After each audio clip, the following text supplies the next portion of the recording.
Hello बच्चों, चलिए प्रश्न को देखते हैं। कह रहा है कि यदि एक समांतर श्रेणी के प्रथम n पदों का योग Sn हो तो उसका nवां पद लिखिए।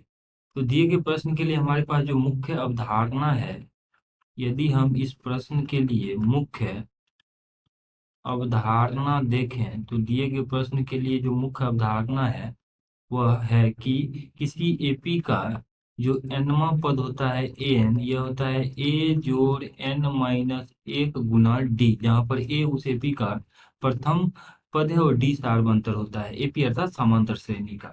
अब देखिए करे इसके n पदों का योग Sn है, तो ये भी हम चूंकि जानते हैं कि Sn जो होता है इसका मान होता है n/2 a जोड़ n माइनस एक गुना d।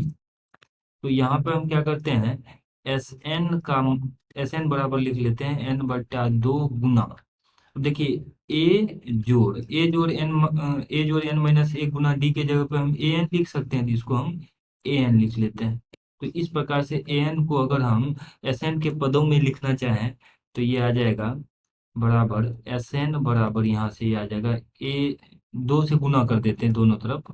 तो दो से जब गुना करेंगे तो हमारे पास ये आ जाएगा दो गुना एस एन बराबर एन गुना ए जोड़ ए एन। तो देखिए यहाँ से आ जाएगा 2 गुना Sn बराबर an जोड़ n गुना an।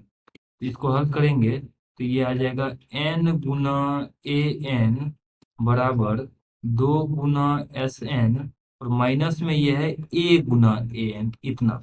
तो परिणाम स्वरूप हमारे पास an का मान आ जाएगा, इसलिए an बराबर 2 गुना Sn माइनस ए गुना एन, और बट्टा में यहाँ पे आ जाएगा ये एन। तो परिणाम स्वरूप हमने ए एन का मान एस एन के पदों में लिखा, तो यह आ गया 2 गुना Sn माइनस ए गुना एन और बट्टा में एन।